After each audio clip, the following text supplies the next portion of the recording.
Muito boa tarde a todos.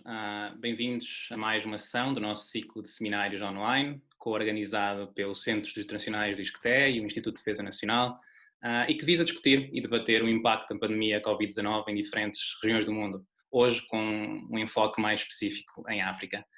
Antes de começarmos, pedi apenas que todos os participantes ligassem as respectivas câmaras e microfones e assim os mantivessem durante o decurso da sessão para não perturbar o decorrer da mesma. Informo também que esta sessão está a ser gravada e será posteriormente disponibilizada nas redes sociais das instituições organizadoras. Para este ciclo, temos contado com o Diário Notícias, enquanto Media Partner, e, como tal, chamo a atenção para a entrevista que uma das nossas oradoras, a professora Ana Lúcia Sá, proporcionou sobre o tema aqui em discussão e que poderão encontrar na edição de hoje do Diário Notícias. De igual forma, amanhã sairá também um artigo da minha opinião, da minha própria autoria, sobre o mesmo tema. Por outro lado, aproveito desde já para informar que a próxima sessão deste ciclo decorrerá no dia 18 de junho, pelas 16 horas, e será subordinada ao tema América Latina em tempos de Covid-19. Contaremos nessa altura com a participação de Andrés Malamuda, do ICS Universidade de Lisboa, Carmen Fonseca, do Instituto Português de Relações Internacionais da Universidade Nova de Lisboa, Filipe Vasconcelos Romão, da Universidade Autónoma de Lisboa, Marcelo Moriconi, do Centro de Estudos Internacionais do ISCTE, e com moderação de Ana Mónica Fonseca, também do Centro de Estudos Internacionais do ISCTE. O evento será aberto ao público em geral, tal como hoje, mas a participação necessitará de inscrição prévia através do link que será depois disponibilizado em seu devido tempo nas plataformas das instituições organizadoras. Chamo ainda a vossa atenção para a funcionalidade do chat, que poderão encontrar do lado direito dos vossos ecrãs. Se desejarem colocar perguntas aos nossos oradores e participar também nesta discussão, eu farei o meu melhor para coligi-las durante o decurso da nossa sessão, de forma a também não desaproveitar esse vosso potencial contributo. Posto isto, e após estas informações um pouco mais práticas, creio que podemos então nos concentrar no tema que nos traz aqui hoje, a África em tempos de Covid-19, e para nos ajudar a lançar esta discussão, permitam que apresente os nossos oradores para hoje. Ana Lúcia Sá, professora auxiliar do ISCTE, diretora do mestrado em Estudos Africanos e subdiretora do Centro Internacionais do ISCTE. Fernando Jorge Cardoso, investigador do Centro Internacionais do ISCTE, coordenador de Estudos Estratégicos do Instituto Marquês de Valfort e diretor executivo do Clube de Lisboa. E Alexandra Magnólia Dias, professora auxiliar da Faculdade de Ciências Sociais e Humanas da Universidade Nova de Lisboa e investigadora do Instituto Português de Relações Internacionais da mesma instituição. Muito obrigado aos três por terem aceito o nosso convite para estarem aqui hoje connosco neste final de tarde. E sem mais demoras, eu começaria então por vos pedir um comentário inicial, enfim, a vossa perspectiva face às implicações lato sensu que a Covid-19 acarretou e pode vir ainda a acarretar para o continente africano. Tal como acordado previamente, começaríamos pela Ana Lúcia, passando depois para o Fernando e de seguida para a Alexandra. Ana, tens a palavra. Muito obrigado. Muito obrigada, Pedro, e quero agradecer ao Pedro e à Sofia a organização deste ciclo de eventos que hoje nos traz aqui e também cumprimentar não só os meus queridos colegas e amigos que estão na mesa, a professora Alexandra Magnólia Dias e o professor Fernando Jorge Cardoso, e também a todos os que estão a assistir a este debate. Ora, falar sobre Covid-19 em África, claro, uma coisa que nós temos vindo a perceber-nos é que de repente tornámos-nos todos um bocadinho epidemiologistas e especialistas em comportamentos de vírus, o que não é o caso. Portanto, uma vez que ainda é muito desconhecido o comportamento deste vírus, é muito desconhecido também o porquê é que África está a parecer que está a ter um impacto menos forte ou menos significativo do que em outros contextos, nomeadamente em países como os Estados Unidos, ou Itália, ou Espanha, ou até Portugal. Neste sentido, eu gostaria também de começar por aqui. Geralmente, quando falamos dos números de infectados e de mortes relacionados com este novo coronavírus, tratamos a África, continuamos a tratar a África como se fosse um país. Falamos de países individuais, quando não do continente africano, e o continente africano está a ser sempre tratado como um todo. Ora, a Nigéria tem um número aproximado de habitantes do Brasil, são menos de 10 milhões, mas são à volta de 200 milhões de habitantes.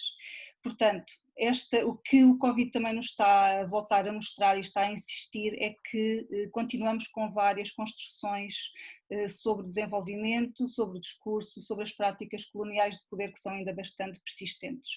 Quando falamos de casos de sucesso, falamos também de outros países e a Nova Zelândia é apontada como exemplo. Ninguém fala das Maurícias, e as Maurícias foi dos primeiros países que reportou não ter casos de transmissão comunitária de Covid-19 e está a conseguir conter, neste momento tem apenas, segundo os dados de hoje, apenas 3 casos ativos de Covid-19. Portanto, também vem daqui um ensinamento do continente africano, de um país que está a conseguir debelar com bastante sucesso esta doença. Agora, gostaria também de trazer outro segundo aspecto, que neste caso também parece bastante relevante. O sistema internacional é um sistema desigual e tem sido também constatado que esta doença está a afetar e as suas consequências vão afetar aqueles que são mais vulneráveis, tanto a nível dos países como a nível do sistema internacional, que é um sistema internacional construído e assente em desigualdades, no qual o continente africano é o provedor de matérias-primas. Há vários países em África, 3 dezenas de países em África que são altamente dependentes de exportações de matérias-primas, seja de indústria extrativa, seja de outro tipo de bens de produção. Ora, com o mundo todo confinado, o mundo parado, há consequências devastadoras sobre as economias desses países. Portanto, o que eu creio que poderá acontecer é que as assimetrias já eram enormes, não é? A percentagem de pessoas em pobreza multidimensional no continente africano já era bastante elevada e o Covid vai ter impactos sobre a vida das populações, que, claro, continuam a sofrer com as mesmas doenças de sempre. Continuam a sofrer com malária, continuam a sofrer com cólera, com secas. A África Austral vive uma seca continuada há alguns anos, pragas de gafanhotos, pragas de outros insetos. E neste contexto, os apelos de muitos governos é fica em casa, apelam aos cidadãos para ficar em casa, mas o que é que implica ficar em casa para muitas pessoas? Implica nem sequer saberem o que vão comer nesse dia. Há uma alta dependência da chamada economia informal, de circuitos diversos que não passa sequer pelo controle do Estado. Segundo dados de um cientista político angolano, Olívio Quilumbo, a cesta básica em Angola está neste momento nos 15 mil kwanzas, mais ou menos 23 a 25 euros, composta por 1 kg de arroz, 1 kg de feijão, 1 kg de fuba de milho, 1 kg de fuba de bombó e massa. Ora, não é possível a maior parte das pessoas comprarem esta cesta básica e vai continuar a aumentar-se o fosso entre a elite, as elites políticas, as elites económicas e a população. Por fim, gostaria também de trazer para o debate a forma como os mecanismos repressivos e as manifestações autoritárias estão para durar em muitos destes países. Houve estratégias muito diferenciadas por parte dos países africanos para lidar com esta pandemia. Países autoritários e países democráticos tiveram estratégias semelhantes. O caso de Ruanda e da África do Sul foram dos primeiros a fecharem as fronteiras, mais rigorosos na implantação de confinamento, de recomendação de medidas de distanciamento físico. No entanto, aquilo que se tem vindo a assistir e poderemos ver já nos próximos tempos algumas consequências é que todos os países que recorreram a estados de emergência e estados de calamidade acabaram por caminhar um pouco em direção ao reforço do autoritarismo. Na Guiné Equatorial, em Angola, várias leis que são passadas e as pessoas que assumem os lugares cimeiros no controlo do Covid-19 estão a lançar, portanto, na Guiné Equatorial, o vice-presidente, que foi quem assumiu o controlo desta questão, está a ameaçar com expulsão e represálias à representante da Organização Mundial de Saúde no país porque os dados da OMS são divergentes dos dados do governo, ou seja, estão a reforçar a política de não transparência, de desigualdade também, não só no acesso a dados, mas no tratamento de doentes. No caso do Burundi também, o governo ordenou, sem qualquer explicação, a expulsão de membros da Organização Mundial de Saúde do país. E em Angola, Claro, este estado de calamidade implicou um reforço de poderes e de mecanismos de controlo por parte do partido incumbente e por parte do presidente João Lourenço, e está neste momento em votação a lei da requisição de liberdade, da requisição de serviços civis, que vai implicar que em situação de greve, em situação de reclamação de direitos que estavam instituídos desde o início do multipartidarismo em 1992, que poderão ser bastante limitados no futuro. Ou seja, um país em recessão que se vê a braços com mais limitações de liberdade, com limitações de reclamação de direitos fundamentais, e que são países que vão continuar a ter de viver com doenças endémicas que nunca mereceram atenção devida, com falta de vacinação a que se está a assistir em todo o mundo. Portanto, eu gostaria de ser mais otimista, mas neste momento, segundo aquilo que me é dado a observar, creio que teremos algumas questões mais prementes. No entanto, também há duas notas que me merecem destaque e são mais positivas. Tem havido várias respostas ao nível dos países no fabrico de viseiras, no fabrico de máscaras, na concessão de água a quem não pode ter água, dar elementos básicos de higiene a pessoas e a população que não têm acesso a esse. Isso é muito feito ao nível da sociedade civil dos vários países, e depois também o papel de partidos da oposição que estão a competir na forma como entregam cestas básicas a pessoas ou como financiam, na medida das suas possibilidades, que são bastante constrangidas também pelos próprios regimes, como financiam organizações privadas e organizações não governamentais de apoio às populações. E terminaria por aqui. Muito obrigado, Ana. Acho que é um ponto muito importante, enfim, ter alguma cautela, quer com visões mais otimistas, quer com visões mais pessimistas. E com isso eu passaria muito rapidamente a palavra ao Fernando. Muito obrigado. Ok. Boa tarde a todos e a todas, particularmente a Ana e a Alexandra e ao Pedro. Para ser breve, resolvi escrever o que vou dizer. É uma coisa que eu não gosto de fazer, mas senão ia ultrapassar os 10 minutos. Vou falar sobre 3 tópicos. O primeiro, saúde, umas considerações sobre a saúde e população. Um segundo, sobre algumas considerações sobre política e segurança. E um terceiro, sobre a economia. Eu vou ser muito rápido, como vão ver. Saúde e população. Segundo a OMS, a 2 de junho, não fui ver os dados de hoje, dos 57 países e territórios, os 2 territórios são Maiote e Reunião, a África do Sul, o Egito, a Nigéria e a Argélia têm 52% das infecções e 60% das mortes atribuídas à Covid-19. A população combinada destes países é de 411 milhões de pessoas, representando 36% do total da população. Se considerarmos os países com mais de 30 milhões de pessoas em África, estamos a falar de 14 países.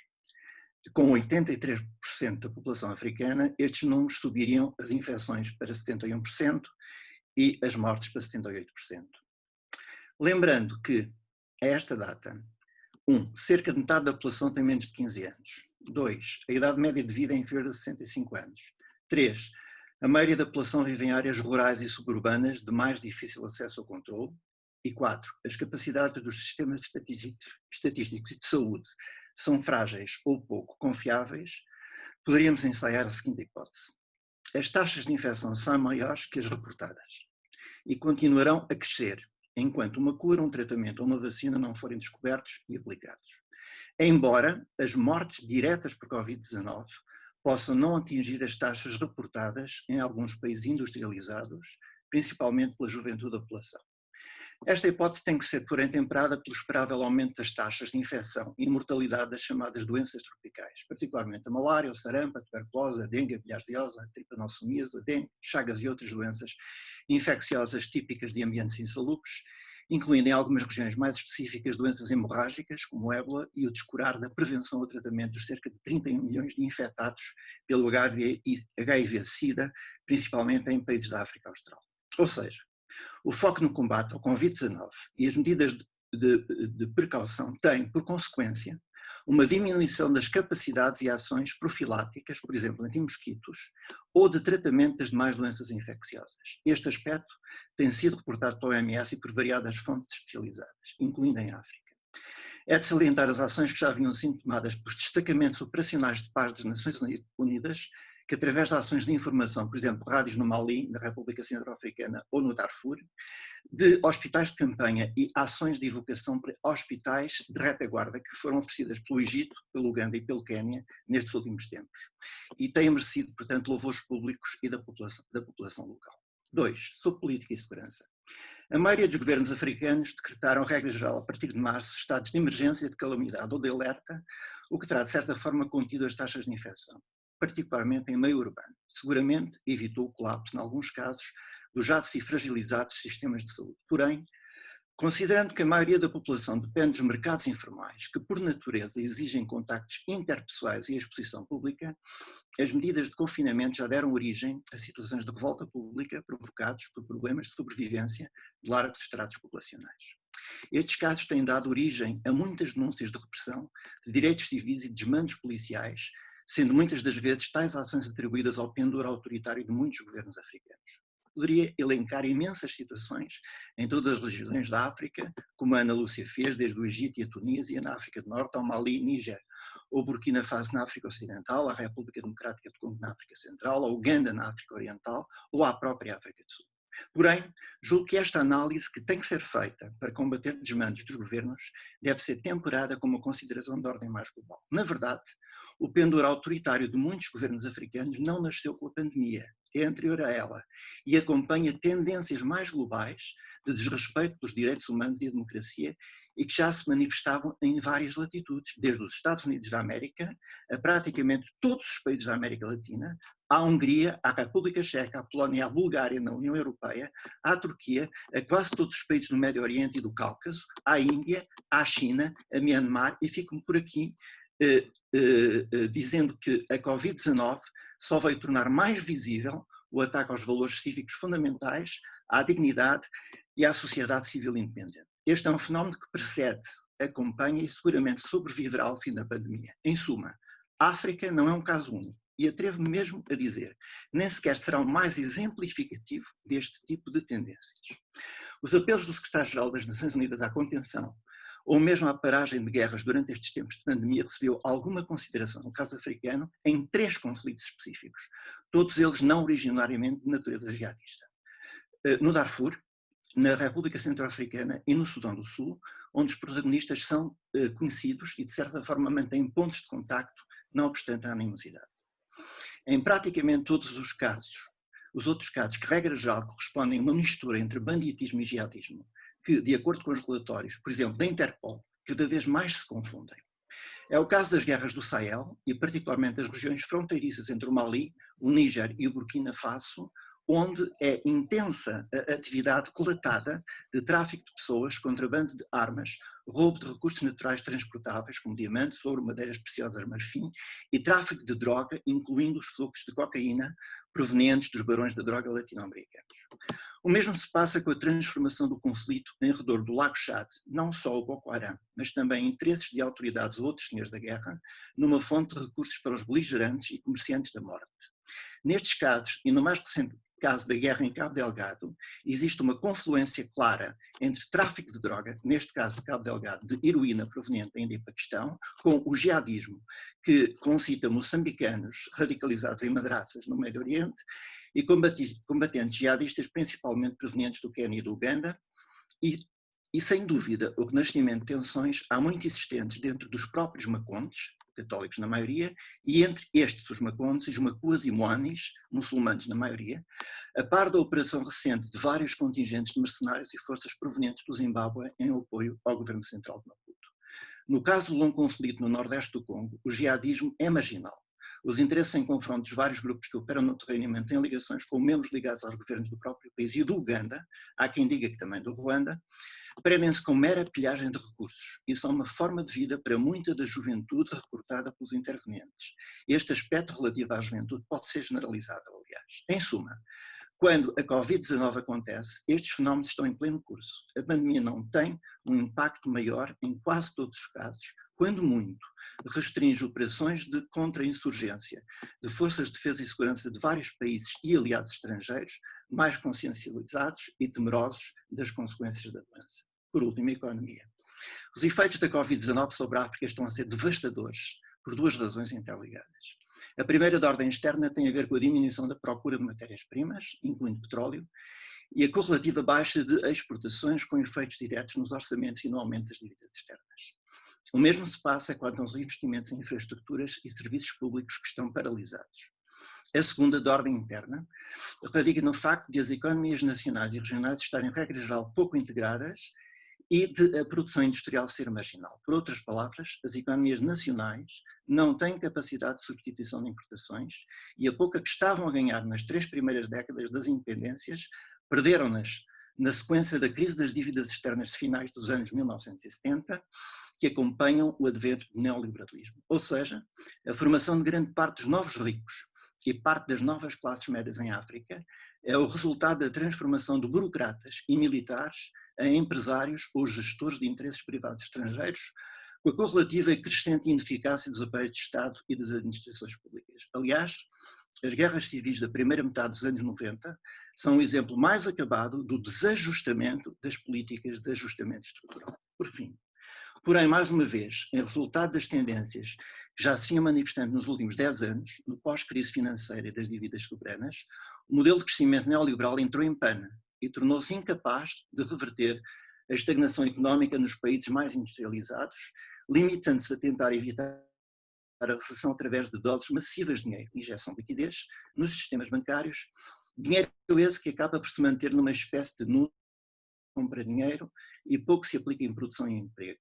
A parte positiva deste modelo é que também não provoca inflação. O fim da pandemia, ou o fim do medo da pandemia, levará a uma retoma rápida da produção e distribuição nos países mais ricos, com consequências positivas sobre as economias dos países mais pobres, pois vai aumentar a procura mundial, mas não resolverá a contradição mais visível e que estará no cerne das próximas políticas económicas, a luta contra o crescimento das desigualdades, que implicam o retorno do Estado como agente económico central. Ademais, o ritmo e a natureza da globalização também serão afetados, pois os países implementarão políticas de industrialização que lhes permitam não ficar dependentes de um principal fornecedor, a China. As primeiras ações já se estão a verificar, com a constituição de estoques de segurança e a reconversão de produções para a manufatura de materiais que permitam uma gestão mais rápida e apropriada de próximas crises globais. O regresso do Estado e das políticas industriais é igualmente visível no plano apresentado pela França e pela Alemanha e agora pela Comissão Europeia para a Recuperação da Europa. Obrigado. Obrigado, Fernando, por essa panorâmica tocando nessas 3 dimensões que muito bem elencou. E sem mais demoras, eu passaria a palavra à Alexandra. Muito obrigado. Muito boa tarde, respeitados todos os cumprimentos e todos os protocolos. Estou muito feliz por ver tantos participantes e tanto interesse nesta temática. Eu tenho a tarefa largamente facilitada pelos meus predecessores, caros colegas e amigos, e gostaria de começar precisamente por salientar, tendo aqui, o Fernando Jorge Cardoso não vai gostar, mas foi realmente a pessoa que me iniciou na economia africana. E mais do que nunca, a Covid-19 obriga-nos, aqueles que estudam as dinâmicas de segurança em África, a entrarem num diálogo muito sério com aqueles que se dedicam às questões da economia em África. Ou seja, não podemos estar a olhar para estas questões em separado, porque se há algo que a pandemia nos vem revelar é que as questões estão demasiado imbrincadas para que as possamos considerar de forma separada. O que eu vou fazer, ou que vou tentar fazer neste escasso tempo que tenho ao meu dispor, é concentrar-me em algumas das questões que foram focadas a 3 níveis. Ao nível local, ao nível regional e ao nível continental. Sendo que aquilo a que estamos a assistir é uma crise da governação global de saúde. E neste sentido há um aspecto positivo que temos que salientar relativamente à África. A África, com a criação do Centro para o Controlo e Prevenção das Doenças com a eclosão da ébola em 2014, tinha uma experiência mais avançada do que as sociedades do norte global.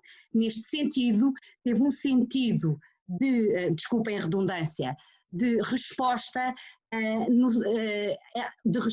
muito mais pronta do que algumas das sociedades do norte global. As medidas foram de encerramento imediato de fronteiras, medidas de confinamento, medidas de distanciamento social, em sociedades em que tal era um luxo, porque não há mecanismos efetivamente, os chamados mecanismos, os safety nets, ou os mecanismos que permitissem que a maioria da população que depende do setor informal para o seu ganho diário mínimo, está dependente 70% das atividades do setor informal que se dessem ao luxo de estar confinados e em quarentena.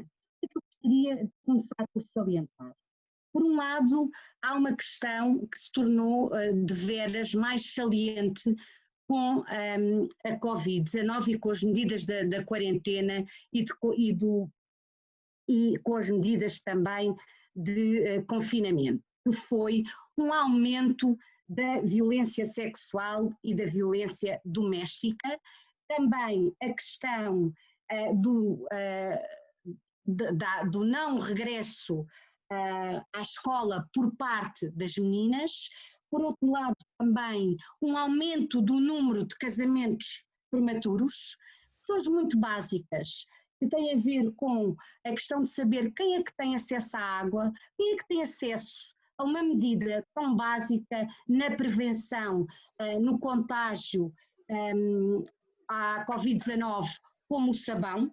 Portanto, isto são tudo medidas de prevenção ao nível local.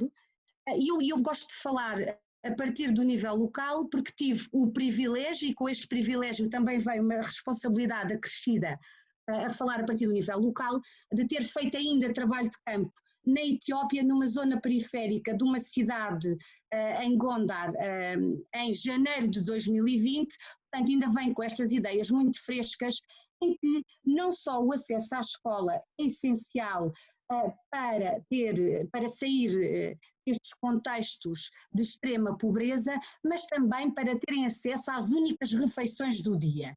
Portanto, todas estas questões têm que ser tidas em conta em algumas destas sociedades. E aqui a Etiópia é um destes casos de crescimento de economias africanas com crescimentos bastante elevados, mas em que não há uma distribuição da riqueza e em que as desigualdades sociais têm vindo a crescer. Neste sentido, quem é que tem tido um papel fundamental a desempenhar? As organizações da sociedade civil. O que é que nós também temos verificado ainda ao nível local? Com o aumento de multiplicação das solicitações das forças de segurança, e aqui reporto e sublinho o papel dos agentes policiais, e é um problema global, não só restrito ao continente africano, temos assistido a um aumento do crime organizado. Chama a atenção para a organização amanhã pelo Instituto de Estudos Estratégicos Internacionais, precisamente de um seminário, como o que estamos a organizar hoje, sobre o aumento do crime organizado desde a cidade do Cabo ao Rio de Janeiro, porque tem sido efetivamente um dos side effects da Covid-19, em que, reparem, os próprios gangues milícias têm imposto medidas de congestionamento. Aqueles que se viram privados de recorrer aos mercados informais por uma questão de sobrevivência, viraram-se para estas atividades de pequeno crime, atividades ilícitas, como forma de sustento. Portanto, são algumas das áreas que não foram ainda abarcadas.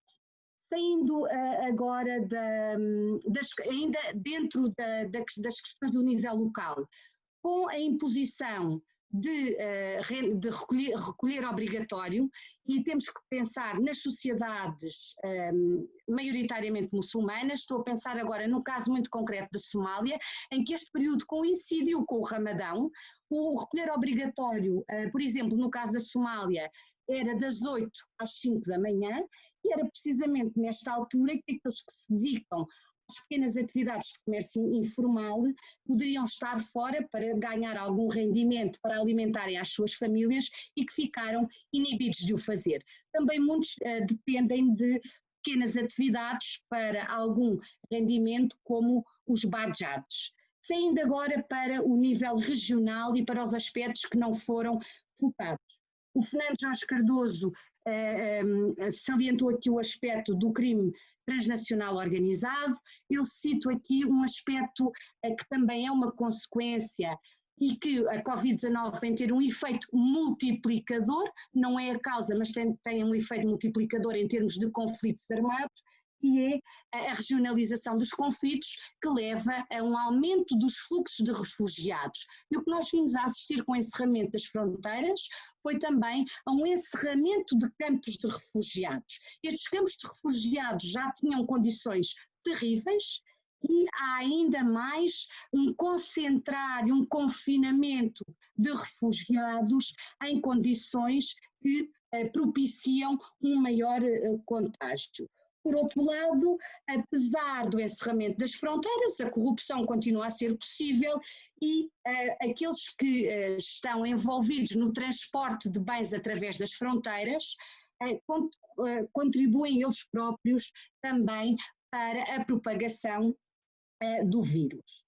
Ao longo destas mesmas estradas, nomeadamente na África Oriental, no caso do Quénia, tem havido um aumento do banditismo, que muitas vezes é levado a cabo com uma cumplicidade das forças das autoridades.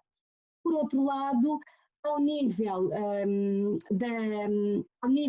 mais do continente, aquilo que é interessante verificar é que foram criados, ao nível da União Africana e das organizações regionais, pelo menos 4 figuras para se focarem no combate à Covid-19.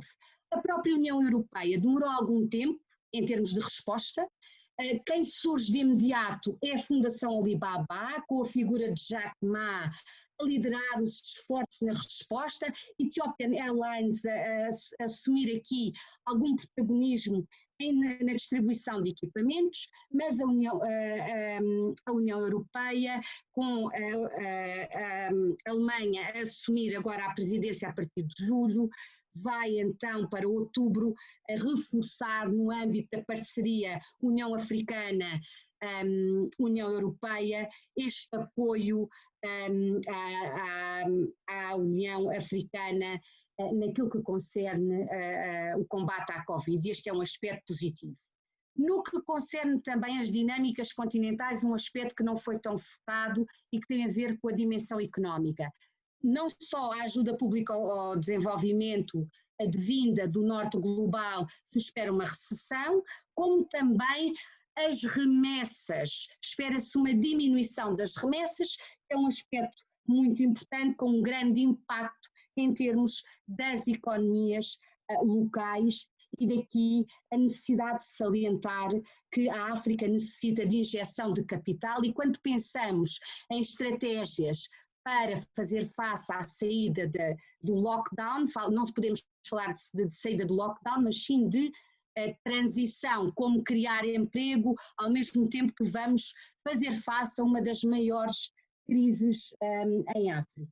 Gostaria de salientar que esta premissa-chave é a ideia mais forte que eu gostaria de chamar a atenção. Temos que ter em conta que as políticas económicas que constituem incentivo ao alívio da pobreza vão ser essenciais para garantir a segurança em África. Relativamente à questão das eleições, e vai ser a final, porque não foi aqui tão focada, tivemos casos de países que, contrariamente às indicações da Organização Mundial da Saúde e contrariamente às organizações da União Africana, decidiram avançar com as eleições. No caso do Burundi foi muito interessante, porque os observadores internacionais tinham que respeitar os 14 dias da quarentena, portanto as eleições acabaram por avançar sem observadores internacionais.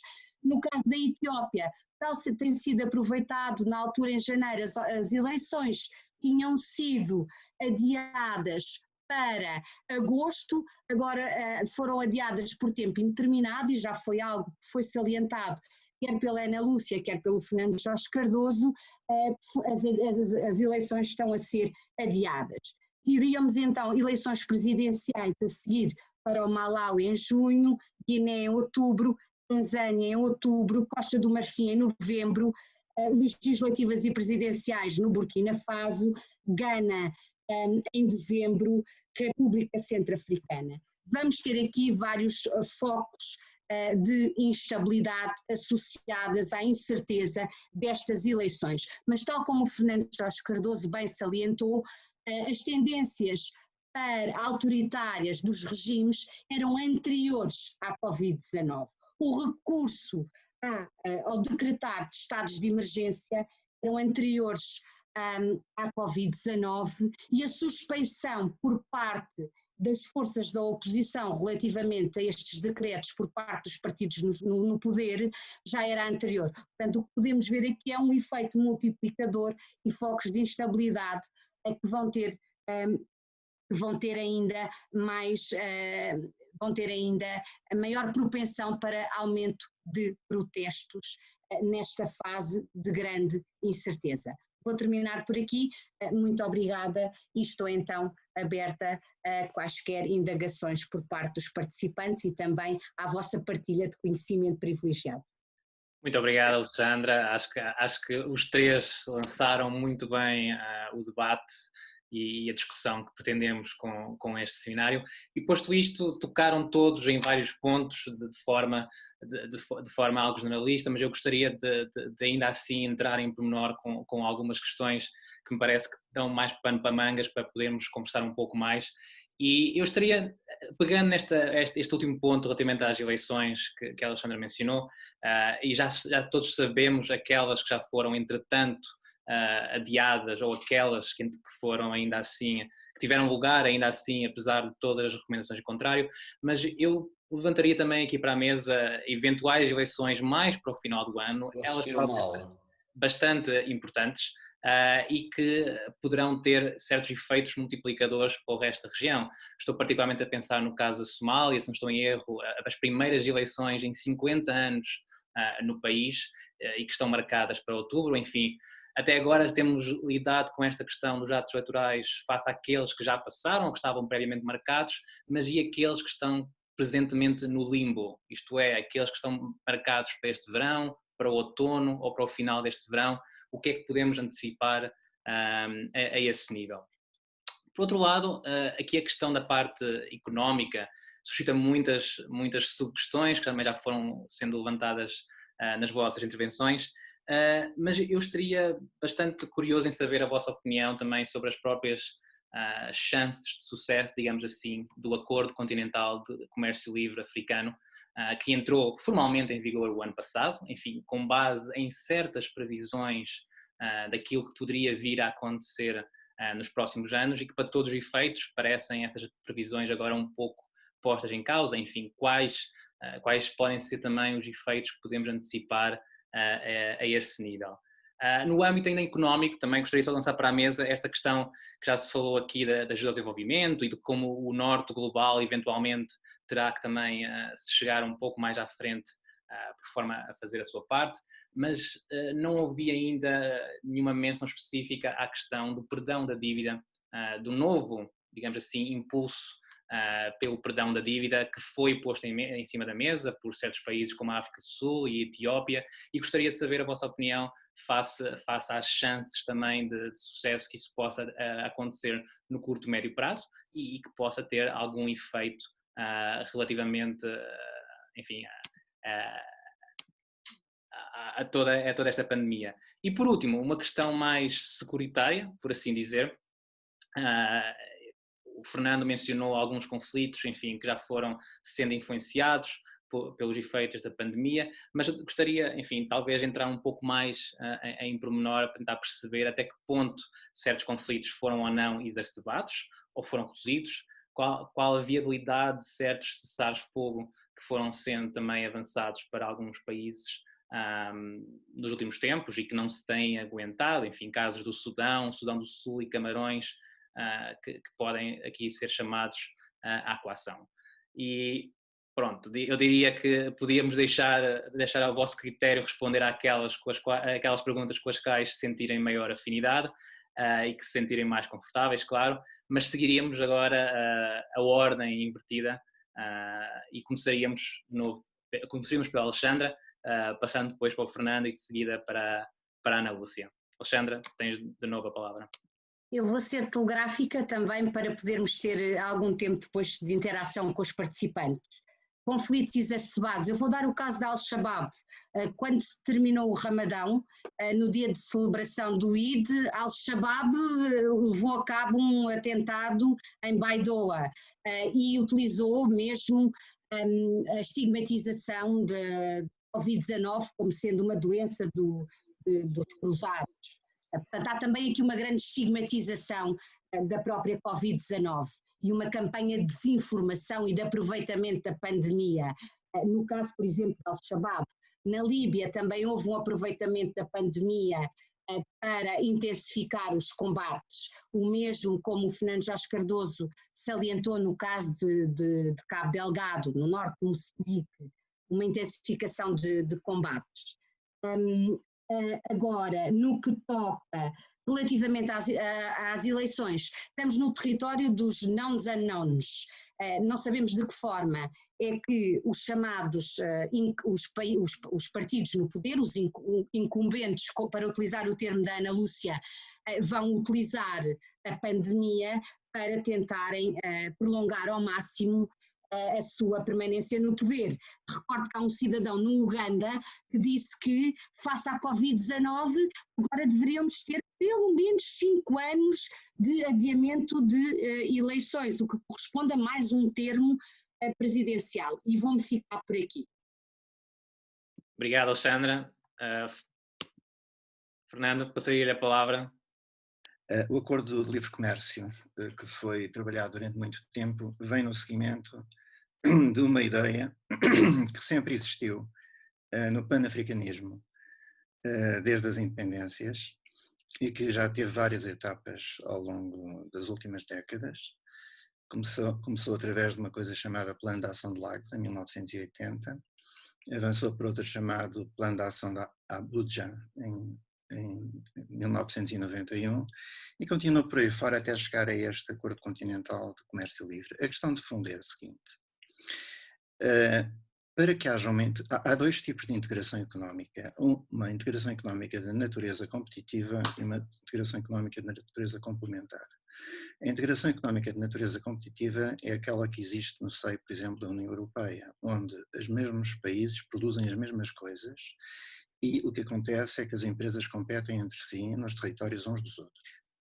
A integração económica complementar foi aquilo que a União Soviética tentou fazer dentro do seu próprio espaço e foi muito, mas muito apoiada pelos países africanos, independentemente da sua orientação ideológica, no sentido de que, sei lá, Moçambique produzia pneus e a Tanzânia comprava pneus. O problema é que a Tanzânia não estava interessada em comprar pneus a Moçambique, estava interessada em comprar pneus diretamente à França ou diretamente à Inglaterra, e assim continuará a ser. A questão de fundo neste momento, no caso da integração regional em África, é que não existem mercados internos. Ou seja, a integração regional necessita da produção de bens trocáveis. E bens trocáveis são bens industriais e serviços. Existem alguns, muito poucos, e o que é absolutamente necessário é aquilo que foi parado a partir de 1980 em diante, que começou a ser retomado através de investimentos em infraestruturas, felizmente com o apoio da China, digo eu felizmente no sentido em que houve dinheiro para isso, não em função das intenções, seja de quem for, e que neste momento está novamente parado. A questão de fundo para a África é o crescimento de economias nacionais, a integração regional virá por acréscimo. Isto, nós estamos a falar, só para lhe dar uma ideia, nós estamos a falar de níveis de integração económica que não chegam a 2 dígitos. Portanto, 90% das importações e exportações estão com países de fora do continente. São raros os países africanos onde há uma ultrapassagem destes números. Portanto, eu não acredito neste acordo de um ponto de vista de tendência de longo prazo e de intenção e de objetivo. Não acredito numa posição que dê resultados no futuro. Ficavam por aqui. Obrigado, Fernando. Ana, passaria a palavra então. Obrigada. E eu não vou focar na economia e agradeço o que foi o comentário do Fernando, e vou voltar um bocadinho às tendências para a autocratização. Claro que não vem de agora. Após as independências houve partido único, havia a esperança do multipartidarismo nos anos 90, havia a esperança das revoluções que começaram antes de 2011, ou seja, vivemos várias ondas e no fundo pego naquilo que a Alexandra disse, mesmo esta questão das eleições tem muito a ver, o Covid é mais uma desculpa, entre tantas outras que há e que tem havido sempre em vários países, para a não realização de eleições que estão calendarizadas de acordo com as leis eleitorais dos países. E agora vou pegar aqui noutra questão. As oposições parlamentares têm dado respaldo parlamentar a vários estados de emergência em países africanos. Tem havido uma compreensão geral e em muitos países, nomeadamente em Angola, foi aprovado por unanimidade todos os decretos, as 4 renovações e as que tiveram que ser aprovadas na Assembleia foram por unanimidade. O que não invalida, claro, depois uma outra em termos de política de oposição. E vou continuar com Angola, porque as eleições, estava prevista a realização de eleições autárquicas para agosto de 2020. E já antes de Covid, já se estavam a protelar as eleições, a realização de eleições. O pacote legislativo autárquico está ainda em debate na Assembleia Nacional, claro, com o partido dominante, que é quem controla as regras do jogo e que vai controlar a forma como essas eleições se vão realizar, com gradualismo ou sem gradualismo. O que é certo é que, claro, vai ser mais uma manobra dilatória para não se realizarem, para ficarem silenciadas. O que se está a passar é que leis vão ser passadas, mesmo em países que se dizia estarem a caminho para a democracia. Que leis é que vão restringir mais as liberdades individuais, que leis vão restringir as liberdades de associação e de que forma é que as eleições e que têm o poder que têm vão poder realizar-se ou não, mas eu creio que esta situação do Covid é mais uma entre tantas outras e há países que demoram muito tempo a organizar eleições por motivos diversos. O Sudão também estavam previstas, ainda mesmo antes de Covid já estavam previstas e foram passadas para final de 2022, estima-se que se realiza em final de 2022. Por fim, gostaria só então de pegar na deixa do Pedro sobre os conflitos armados. Claro, os Camarões são dos países mais afetados no continente africano em termos de números reportados de infectados por Covid-19. Tem havido algum alívio de algumas medidas de confinamento, com a abertura de pequenos restaurantes e de pequenos negócios, mas há áreas com bastante insegurança e nas quais é impossível chegar qualquer tipo de ajuda alimentar e de apoio às populações. Não parou o conflito entre a zona anglófona dos Camarões e o governo do Paulo Biá, que é um presidente que está até bastante ausente, não pararam, pelo contrário, aproveitaram agora esta situação de Covid para terem como alvos privilegiados hospitais e estruturas de saúde, que é outras das guerras que estão, já que são por muito precárias que fossem, mas estão a ser atacadas agora neste continuar de um conflito em novas circunstâncias. Muito bem, muito obrigado, Ana.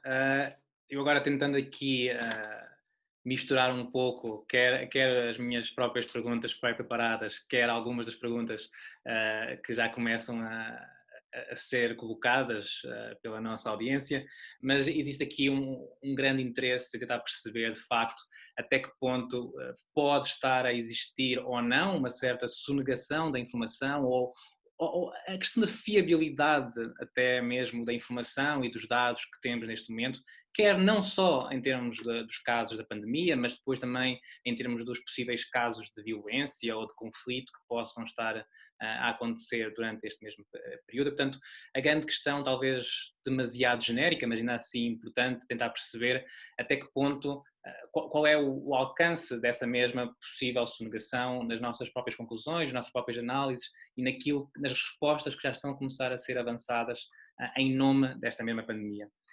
A outra grande questão, enfim, existe bastante interesse da nossa audiência claramente nela, diz sem nenhuma surpresa com relação à China. E aqui a questão da China pode ser desdobrada em várias subquestões. Obviamente temos a história subejamente conhecida do tratamento que foi dado a cidadãos africanos na China no início da pandemia e quando a situação na própria China se encontrava um pouco mais complicada, todos os efeitos que isso teve em termos de opinião pública, em termos, quiçá, da imagem da China no continente, até que ponto isso de facto teve um impacto concreto e quiçá duradouro na imagem da China, naquilo que alguns outros dados anteriores nos diziam sobre a percepção da China em África. Por outro lado, a China também pode ser sempre vista do ponto de vista mais económico, mais comercial, e existem aqui várias questões, tentar perceber como é que a preponderância da China ao nível económico, ao nível de recursos, pode ou não ser afetada por estas dinâmicas. Talvez aqui uma subquestão também associada, eu referi há bocado o tal novo ou renovado esforço para um perdão de dívida africana e o facto de algumas notícias darem conta de que a China estaria um pouco mais reticente em alinhar com esses novos pedidos, tal como foram feitos pela África do Sul e pela Etiópia e pela União Africana, e portanto aqui também se calhar é preciso puxar isso à equação, enfim, até que ponto é que a China poderá ou não assumir um papel a esse nível, e não assumindo esse papel, que consequências é que poderão advir para a sua imagem e para os seus próprios investimentos e posição no continente. E deixaria aqui este conjunto muito, muito solto de perguntas, mas para variar um pouco, enfim, começaria agora pelo Fernando. Vejamos, em primeiro lugar, do ponto de vista global, a dívida externa africana é uma ninharia, vamos dizer assim. É perfeitamente, pode ser perfeitamente absorvida pelos principais países criadores, desde que, eu não vou falar de vontade política, desde que os partidos no poder considerem que isso não os faz perder votos em eleições. Portanto, isto é meramente uma questão de jogo político, porque obviamente tem que ser os contribuintes a aceitar esse perdão de dívida, porque isto significa retirar do orçamento esse valor. Há uma outra forma, que foi uma forma já utilizada na história várias vezes, por exemplo, no final da Segunda Guerra Mundial, com a dívida alemã, que foi não perdoar nada, foi que o perdão da dívida equivalia ao pagamento em 100 anos. O que é que isto permite? Permite que, do ponto de vista contabilístico, os países credores mantenham, os países e os credores e os bancos credores mantenham nos seus balanços a dívida como um ativo, vamos dizer assim, e não como um passivo, e que considerem o seu pagamento não a ser feito em 5, 10, 15 ou 20 anos, mas sim em 100 anos. Eu estou em crer que no rescaldo daquilo que está a acontecer, particularmente na Europa, e num posicionamento muito forte de organizações multilaterais, creio que vai depender muito também das eleições nos Estados Unidos da América. Eu creio que a solução mais provável, do meu ponto de vista, nesta altura do campeonato, não é um perdão total de dívida, mas é um perdão deste tipo, um reescalonamento a muito longo prazo da dívida, que no fundo corresponde a um perdão da dívida, e a abertura de linhas de crédito a taxas de juros muito perto de zero por parte de vários países. Eu estou convencido, por exemplo, que a Alemanha vai procurar convencer os seus parceiros da União Europeia a avançarem com essa medida relativamente à África. Isto é o que eu quero dizer. Sobre a China. Relativamente ao perdão da dívida da China, a China está reticente. Eu, se fosse chinês, também estava reticente, porque, em primeiro lugar, o maior criador da África é a China. Em segundo lugar, enfim, a China entrou com dinheiro, foi muito clara desde o princípio, uma parte foram donativos, mas outra parte foram empréstimos, e foi muito claro com o princípio de que esses empréstimos eram para ser pagos. Agora, os principais países devedores da China, a começar pela África do Sul, estão a dizer à China, não, tu tens que nos perdoar a dívida. É natural que eles estejam reticentes, mas é possível que embarquem numa solução global, se a solução global for do género daquela que eu falei. Muito obrigado. Ana, passaria-te a palavra.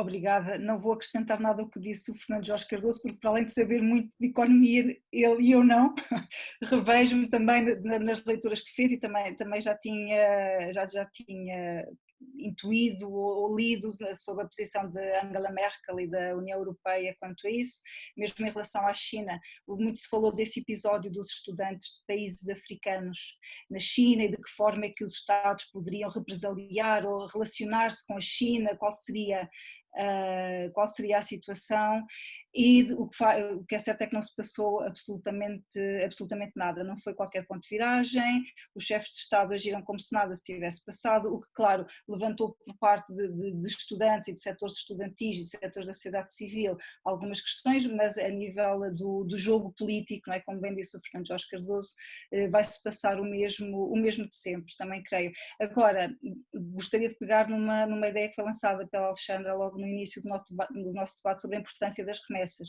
e esse de facto vai ser um ponto fundamental a atender aqui, com a grande diminuição que já se sabe que vai haver das remessas de imigrantes e o impacto que isso vai ter, porque o volume é maior do que o volume da ajuda pública ao desenvolvimento e de outras questões bilaterais.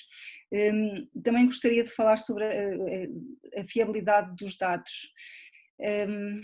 E havia uma pergunta no chat também, se me permitem, sobre esse tema do Jurelmo Lopes, sobre essa questão dos testes, da fiabilidade dos dados, e de facto há 10 milhões de angolanos que não têm registro civil, não é? E falo em Angola porque é o país que acaba por seguir bastante mais, mas não haver um registro de 10 milhões de pessoas num país de 30 milhões é bastante significativo do que se pode passar em outros países com estruturas burocráticas menos fortes também. Portanto, quando falamos de fiabilidade dos dados, há várias questões que temos de levantar também, e que vão por estas do acesso ao registro civil e depois do número de testes que está a ser feito, que acho que é uma questão global também. Nós acho que vamos ficar sempre sem saber quantos infectados de Covid somos, não é?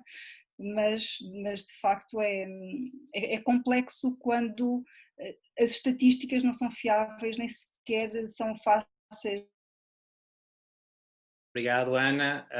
Passaria a palavra a Alexandra. Eu vou pegar numa hipótese que o Fernando Jorge Cardoso partilhou connosco. As taxas de infecções são maiores do que as reportadas, mas as mortes são menores do que no norte global. Pelos dados que eu tenho estado a compilar através de uma médica especializada em doenças tropicais no que toca o caso da Etiópia, e ela tem estado em contato com vários centros na Etiópia, que é um país de 100 milhões, as mortes são efetivamente menores do que no norte global, e contrariamente às nossas expectativas, sendo que há uma grande interdependência entre as economias africanas e as economias chinesas, e eu recordo-me a quando da crise de 2007-2008, o Fernando Jorge Cardoso nos dizer que as economias africanas foram menos afetadas por esta crise, por estarem tão interligadas com o crescimento da economia chinesa. No caso, verificou-se que as taxas de contágio ocorreram por via dos contatos com os europeus e não com os chineses. O que tem acontecido no caso do contágio com a Covid-19 tem sido com os europeus e as mortes têm sido menores, é um mistério, temos que desenvolver mais estudos, e também é um mistério o próprio conhecimento que temos relativamente à Covid-19 nos estados do norte global. Portanto, não é só a ausência de testes, a reduzida capacidade dos sistemas de saúde dos Estados africanos, que nos impede um conhecimento mais pormenorizado daquilo que está a passar em África. Não devemos ser otimistas, com certeza, mas há efetivamente um menor número de mortes do que no norte global. Podemos avançar um conjunto de hipóteses, não devemos estar menos alarmistas nem menos preocupados, mas esta é uma constatação que nos vai chegando e que temos alguns dados e que têm que ser desenvolvidos mais estudos. Uma questão que o António Raimundo avançou através do bate-papo relativamente à indústria, às vantagens competitivas ou à competição desleal. O que se tem verificado no caso da África do Sul, que tinha uma indústria têxtil nascente muito interessante, é que tem sido muito abalada pela chegada de roupa muito barata chinesa ao continente africano, que é um dos efeitos perniciosos de não existirem medidas protecionistas. Mas isto é um caso. É um caso e acho que tem que ser visto caso a caso e não me aventuro mais neste domínio porque não é efetivamente a minha área. Eu agora puxaria um pouco a discussão. Primeiro gostaria de recolher a vossa opinião sobre aquele que até agora não está a ser nomeado, ou enfim, ou aquele país com o qual estamos a tratar um pouco com pinças e que tem também efeitos importantes com relação àquilo que pode acontecer em África, nomeadamente os Estados Unidos. Foram mencionados muito rapidamente aqui em passagem, mas a própria decisão dos Estados Unidos, enfim, formal, por mais que seja apenas formal, de anunciar a sua retirada da Organização Mundial de Saúde, enfim, suscita de facto a dúvida até que ponto os Estados Unidos são um ator nesta equação, sobretudo quando atendendo à outra certa competição, concorrência, em termos de chegar à frente e proporcionar o apoio e a ajuda necessária ao continente africano. E isso, por sua vez, enfim, a questão dos Estados Unidos leva-me um pouco também para a parte mais do multilateralismo e das organizações, quer internacionais, quer regionais, do ponto de vista africano. Existe aqui uma pergunta muito específica relativamente às missões de peacekeeping, por parte das Nações Unidas ou por parte de organizações regionais africanas. Até que ponto é que as mesmas também têm sido afetadas por esta pandemia, ou será que de facto, mais uma vez, algumas das nossas principais, das piores expectativas não se estão ainda a concretizar? Será que houve de facto aqui uma capacidade de adaptação com a qual não estávamos a contar, ou que nós minimizamos há cerca de 3 meses atrás, quando o pior parecia que ia acontecer?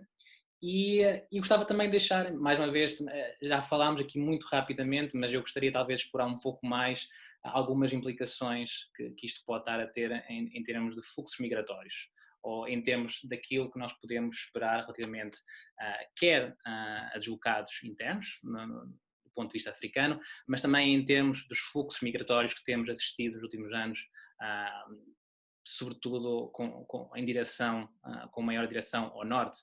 Até que ponto é que podemos imaginar ou prever alterações a esse nível, ou mais uma daquelas questões que de facto não foram verdadeiramente afetadas ou que não são assim tão afetadas diretamente pelo aquilo que nós conhecemos neste momento sobre a pandemia? E se não se importassem, eu mais uma vez baralharia um pouco a ordem e começaria agora também pela Alexandra, uma vez que ela foi a última, e dar-lhe a palavra. Alexandra, obrigado. A capacidade de adaptação ainda é muito cedo para falar, porque o pior está para vir, como dizia a Ana Lúcia no início, as questões estão demasiado interligadas, a questão sanitária, a questão económica, a questão da segurança, portanto ainda é muito cedo para falarmos. Temos que, por um lado, estar positivamente surpreendidos pela trajetória, pela evolução da pandemia em África, porque se efetivamente o número de mortes que verificamos no norte global, se tivesse verificado em África, então estaríamos abraços com uma situação de veras mais grave do que aquela que tem ocorrido, mas não devemos menorizar as necessidades de apoio, de injeção de capital, de que a África terá que ser objeto no curto prazo. Em termos de fluxos migratórios, o que nós temos estado a assistir de forma alarmante tem sido a deportação diária de trabalhadores irregulares do Líbano, da Arábia Saudita para a Etiópia, são os casos que eu estou a seguir diretamente. Vamos continuar a assistir ao florescimento dos tráficos irregulares e das redes irregulares, apesar das fronteiras estarem encerradas, vamos continuar a assistir a estas tentativas lucrativas de fazer passar, por mais que haja controle. mas neste momento é muito mais difícil. Portanto, vamos esperar que estes fluxos sejam contidos e que, de momento, seja muito mais difícil. Penso que eram estas as duas questões, Pedro. Não sei se me esqueci de alguma coisa.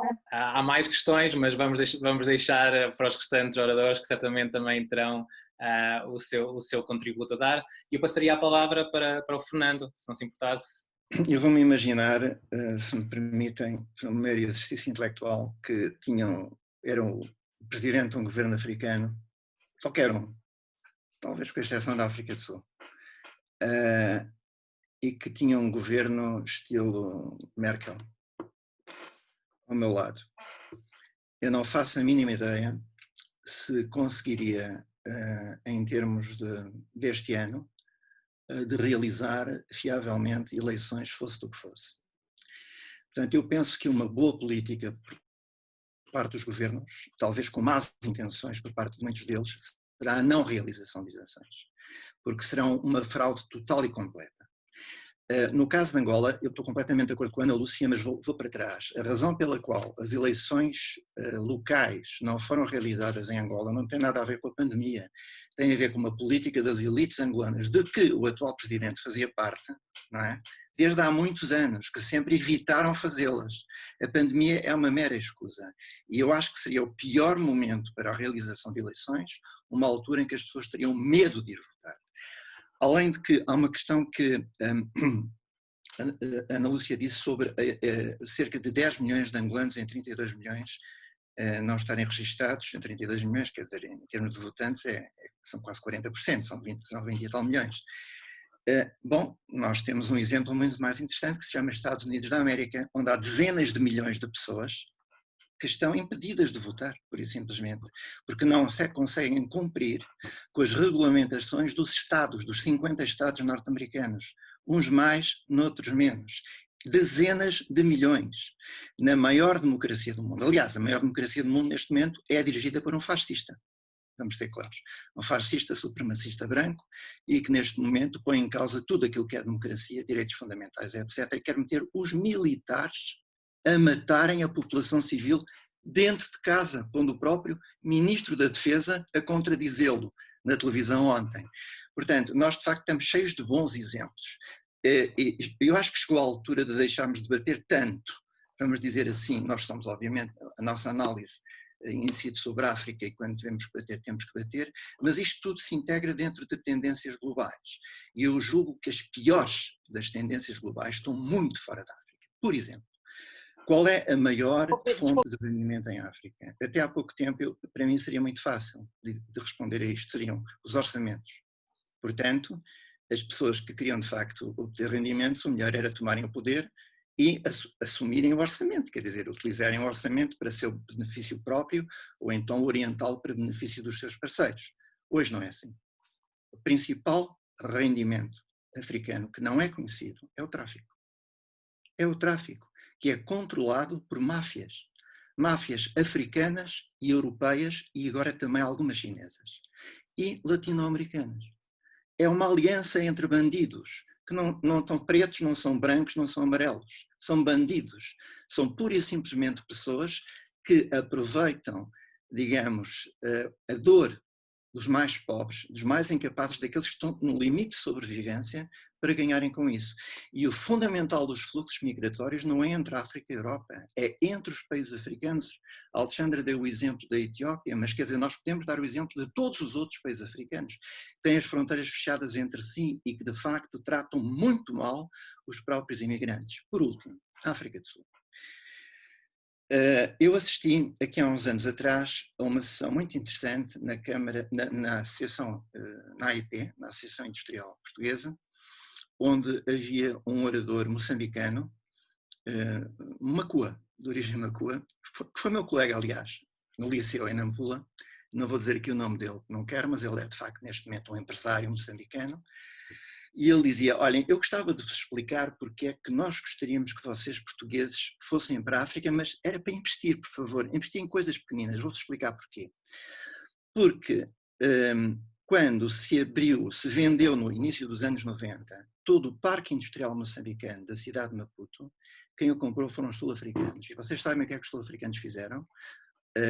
Transformaram as indústrias em armazéns e colocaram lá as exportações dos mesmos produtos sul-africanos, com uma ou duas exceções. Então, o problema aqui não é ser chinês, não é ser norte-americano, não é ser búlgaro, não é ser bandido, é fazer negócio, etc. É atingirmos esta maturidade e, de facto, pensarmos que, na verdade, as questões aqui são questões globais e a África, neste momento, tem questões globais internamente. E tem, para além das próprias questões que não dizem nada aos outros e que já são suas há muito tempo. Obrigado, Fernando. E eu passaria a palavra à Ana Lúcia. Ana? Obrigada. Eu vou pegar numa palavra do Fernando, que é dos bandidos, não é? E vou dizer, os números são muito bandidos no continente africano, não é? E muitos mortos por Covid vão ser dados como mortos por malária, porque geralmente é o que se passa quando há doenças endémicas que matam milhares de pessoas por ano. Depois muitos números Covid que não vão ser testados vão ser dados como mortos por malária e por defeito. Pode haver uma maior resiliência por conta daquilo que já foi referido aqui, da população mais jovem ou mais resiliente, porque faz tratamentos com vários medicamentos, etc, etc, etc, mas claro, ainda é tudo muito, muito desconhecido e muito, muito nebuloso. Em relação aos Estados Unidos, não é? O elefante na nossa sala de que ninguém vai falando, não tenho muito a dizer, e claro, é considerada a grande democracia, que está neste momento a ser dirigida por um fascista supremacista branco, que de facto não diz muito e torna muito instável também a forma até o próprio comportamento desta potência e na forma como se vai continuando a relacionar-se com o continente africano, porque se tiveram o exclusivo da exploração de petróleo na Guiné Equatorial até há pouco tempo, tiveram exclusivo porque interessava, deixou de interessar. Claro, os próprios mercados africanos movem-se para outros parceiros mais a leste, não é? As pessoas vão muito à Rússia, na Rússia e a Israel, China, etc., mas podemos não ir tanto para o extremo e podemos ficar mais no centro e a Rússia é um exemplo e Israel é outro exemplo. Sobre as migrações, sim, mas já antes, de facto, já antes havia fechos de fronteiras dependendo dos interesses de cada país. Há vários países que são eldorados dentro do continente porque são países produtores, porque são países que têm indústrias extrativas bastante significativas e que são eldorados para a maior parte, ou para grande parte desses migrantes africanos que o Fernando disse, não é, que circulam dentro do continente.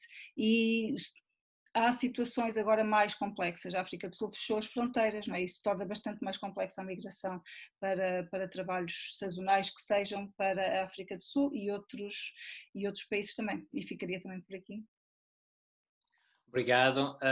Eu conseguiria fazer aqui mais uma ronda coletiva de perguntas, mais uma vez aproveitando grande parte do contributo da nossa audiência, que está a fazer muitas e interessantes perguntas. E eu continuaria ainda um pouco por esta parte mais multilateral. Eu pediria-vos talvez um comentário um pouco, enfim, sobre o estado da resposta por parte da União Africana. Já fomos tocando aqui e ali como algumas instituições da União Africana têm lidado ou têm liderado essa mesma resposta, mas eu perguntava-vos de facto a vossa avaliação no desenvolvimento, na institucionalização, na eficácia até daquilo que a União Africana tem conseguido fazer ou não, e talvez uma questão também associada na sua própria coordenação face a organizações subregionais em África, sobretudo quando lembramos as experiências do passado, 2014, do Ébola, por exemplo. Talvez fosse aqui também uma questão que eu gostaria de vos colocar. A segunda, em termos também do ponto de vista ainda multilateral, tem a ver com a questão da União Europeia, que também é algo bastante citado e puxado aqui no nosso chat, mas para além até da própria presidência alemã, que está um pouco a ajustar as suas prioridades e as suas iniciativas à medida dos acontecimentos, mas também punha aqui em cima da mesa, se calhar, aquilo que nós podemos esperar no primeiro semestre de 2021, em termos da própria presidência portuguesa da União Europeia e quão é que ela poderá também ser ou não afetada, enfim, por este cenário em evolução. E por último, voltaria só a repetir, voltou mais uma vez a questão a ser feita, possível impacto que possamos esperar ou não em termos das missões de manutenção da paz, de peacekeeping, quer lideradas pelas Nações Unidas, quer lideradas por outras organizações regionais. As mesmas foram afetadas ou não? É possível que estejamos perante uma possível retraição dessas mesmas operações, ou mais uma vez, estamos perante questões que não estão ainda claras e que não podem ser, enfim, definidas como tendo sido impactadas a esse nível. E, mais uma vez, inverteria a ordem e começaria agora também pela Ana. Ana. A União Africana é uma organização regional, tem 55 membros e tem tido respostas bastante interessantes a vários níveis, e esta é uma delas. A União Africana criou em 2017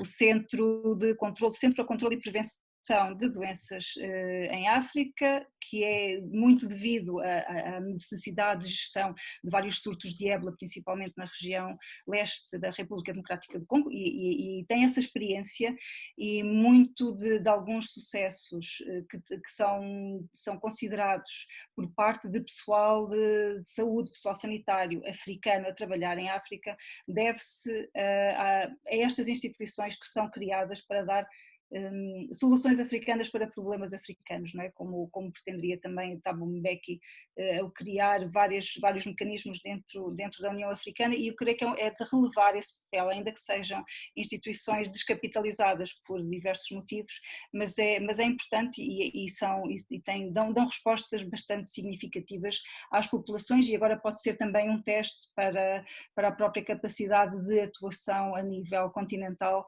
da União Africana. Sobre as missões de manutenção de paz, não querendo meter a minha foice na seara alheia, porque as questões securitárias não são de facto a minha seara, mas terá de sofrer necessariamente, porque todos os países estão com vários constrangimentos, tanto os chamados países receptores ou país-alvo, como os países doadores, e as próprias instituições internacionais, independentemente de ameaças ou não de retirada de financiamentos. Mas o que é certo é que todas as próprias regras de confinamentos, de distanciamento físico, de papel da ajuda humanitária, conflitos que continuam ativos, países pós-conflito que continuam a viver situações de protesto, torna tudo bastante explosivo e bastante difícil de ser executado. Muito obrigado, Ana. Fernando, passaria a palavra, por favor. O meu oráculo é o seguinte: eu julgo que no meio da tragédia há algumas tendências que vêm de trás e outras que se reforçam agora e que podem ser aproveitadas do ponto de vista multilateral por parte dos dirigentes africanos, através particularmente da União Africana. Faço aqui um parênteses para dizer que a União Africana está, infelizmente, relativamente inoperacional devido a problemas internos entre os grandes chefes que neste momento fazem parte da Comissão Africana. Mas isto é uma coisa que não sai muito a público, mas que toda a gente que trabalha com a Comissão Africana tem consciência, infelizmente, está-se a passar. Mas, abrindo novamente o parênteses, quais são as 3 áreas onde eu acho que a África pode beneficiar em termos de tendências globais e de reforço de algumas tendências e mudança de outras? Primeiro, algo em que a África já mostrou que tem capacidades, que é a segurança. Eu aí acho que o que se vai passar com as missões de paz é aquilo que já se está a passar com as missões de paz, ou seja, elas estão a ser, estão a ser prorrogadas. O problema das Nações Unidas é encontrar dinheiro suficiente para pagar esse prorrogamento. Portanto, o problema está mais uma vez em as Nações Unidas conseguirem dinheiro para o prorrogamento. Não há aqui um problema de vontade política de parar essas missões. Número 2, isto em termos de segurança, e é algo em que a União Africana já demonstrou, de facto, é o principal sucesso da União Africana, vamos dizer assim. O segundo sucesso começou em 2017 e tem agora uma grande experiência, tal como a Ana Lúcia acabou de dizer, que é a União Africana transformar-se num centro, digamos, de último recurso relativamente às epidemias e às pandemias que estão por aí. Ou muitas já estão por aí, e outras vão começar a transformar-se em pandemias. Já agora, deixem-me só dizer uma coisa.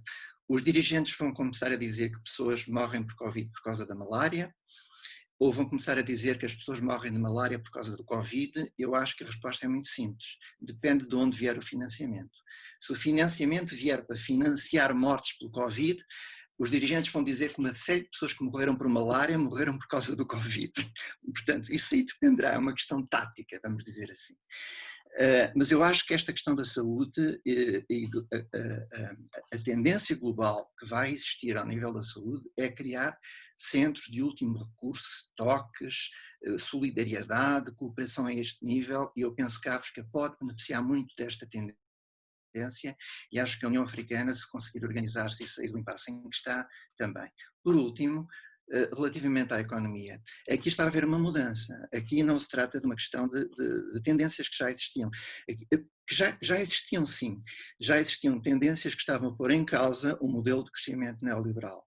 Um modelo de crescimento que se baseava pura e simplesmente na injeção de dinheiro em bancos a partir de bancos centrais. O que nós verificamos é que bilhões e bilhões de dólares avançam para bancos, vão para grandes fundos, vão para grandes investidores e depois transformam-se em dinheiro compra dinheiro e ganha em prazos de 0,3 segundos a comprar uma moeda que valoriza e noutra que desvaloriza, ou então em apostar nisto, em apostar naquilo, etc, etc.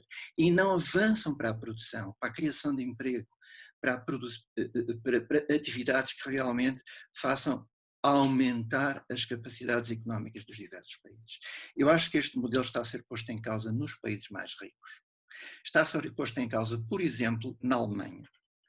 A Merkel vai ser a presidente da União Europeia durante este semestre, seguida por Portugal, que também já definiu que a África é uma das suas prioridades, além da economia verde, e julgo que esta nova tendência de olhar para os Estados como novamente um elemento que faz investimento público e que tem um papel a jogar em termos de regulação económica, eu acho que é fundamental para a África. Esta tendência pode ser uma ótima tendência para reverter uma situação em que os Estados eram um conjunto de palhaços que funcionavam com um conjunto de pessoas com capacidades que funcionavam à custa do orçamento e do erário público a fazerem negócios privados. Eu acho que há aqui uma dignidade do Estado que foi perdida e que tem que voltar a ser reassumida, sob pena de não haver crescimento económico absolutamente nenhum. Muito obrigado, Fernando. Eu passaria a palavra à Alexandra e, quiçá, reforçando que continua a haver muitas perguntas sobre as próprias relações entre a União Europeia e a África, enfim, e se poderias eventualmente fazer algum comentário a esse nível, mas deixo obviamente ao teu critério, e passo-te a palavra.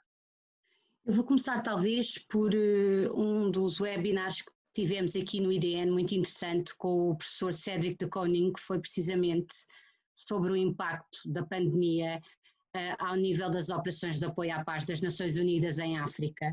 E a questão que se colocava era precisamente a questão da rotatividade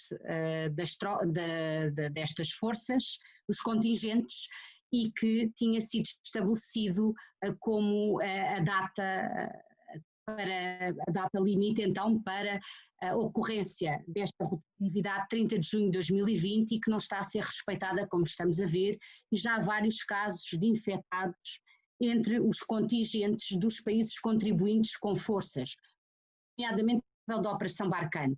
E havia aqui várias questões, mesmo ao nível dos contingentes das Forças Armadas Portuguesas na República Centro-Africana.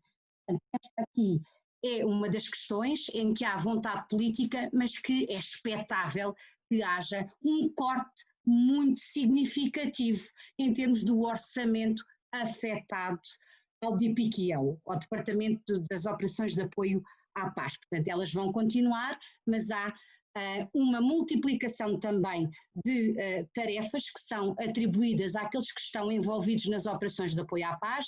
Eu tive a oportunidade de assistir no Dia da África, 25 de maio, a um webinar organizado pela União Africana, intitulado, que era o tema do ano, Silenciar as Armas, e que precisamente a frase da representante especial do secretário-geral das Nações Unidas para a África, Ana Teta, era precisamente a Covid-19, ao invés de silenciar as armas, vai tornar então as armas ainda com um som mais estrondoso em África, pode ter esse efeito.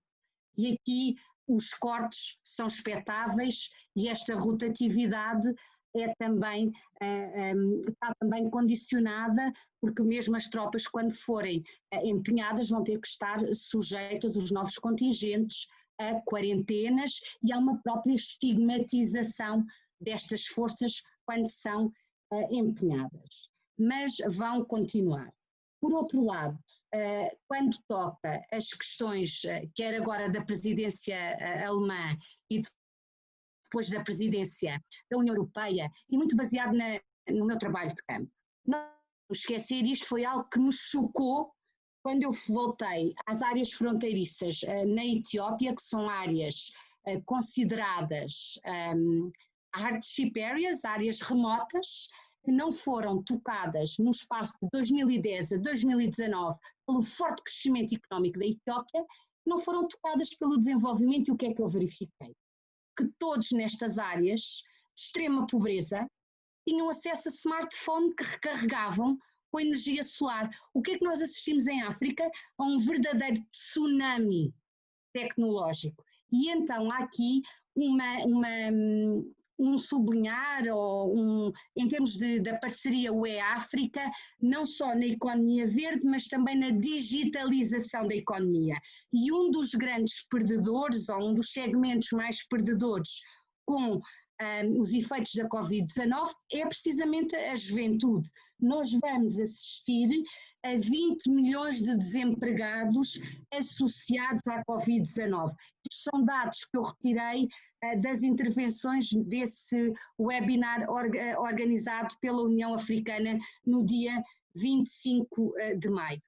Em termos da resposta multilateral, as REC estão-se a organizar em termos da sua resposta, as RECs, as Comunidades Económicas Regionais, ao nível da África Austral, ao nível da África Oriental e ao nível da África Ocidental, estão-se a organizar numa resposta concertada. Há também a criação de um fundo para a Covid-19 ao nível continental, há um esforço então de captação de fundos. Agora, a capacidade de captação de fundos é de veras limitadas e vai ter que depender também muito daquilo que venha do exterior. Neste sentido, ainda antes da União Europeia se ter chegado à frente, a Noruega foi um dos primeiros Estados a ter desembolsado alguns fundos para reforçar este fundo da União Africana para o combate, para fazer face à Covid. O que a Covid-19 vem salientar é esta interconectividade e a necessidade desta resposta global, não só a nível da África, mas ao nível global. E aquilo que foi muito salientado, quer nos webinars que eu assisti da União Africana, quer do Rift Valley, em que esteve presente o embaixador Fred Ngonga, do Conselho da Paz e Segurança da União Africana, foi que havia um certo racismo direcionado à Organização Mundial da Saúde, porque o seu representante era um etíope. Muito obrigado, Alexandra. Muito obrigado, Fernando. Muito obrigado, Ana. Infelizmente, estamos a chegar ao fim desta sessão. Estamos mesmo em cima da hora. Claramente, quando os quatro nos juntamos, poderíamos continuar a falar muito mais sobre estes temas, mas temos que, infelizmente, dar por encerrada esta sessão. Antes só de terminar, gostaria de relembrar a nossa audiência que a próxima sessão deste ciclo decorrerá no dia 18 de junho, pelas 18 horas, e será subordinada ao tema a América Latina em tempos de Covid-19 e contaremos nessa altura com a participação de Andrés Malamud, do Instituto de Ciências Sociais da Universidade de Lisboa, Carmen Fonseca, do Instituto Português de Relações Internacionais da Universidade Nova de Lisboa, Filipe Vasconcelos Romão, da Universidade Autónoma de Lisboa, Marcelo Moriconi, do Centro Internacionais do ISCTE e com a moderação de Ana Mónica Fonseca, também do Centro Internacionais do ISCTE. Muito obrigado aos nossos oradores pela sua disponibilidade, pelos seus contributos. Obrigado também à audiência que nos acompanhou de forma bastante entusiasmada até ao fim e muito boa tarde a todos.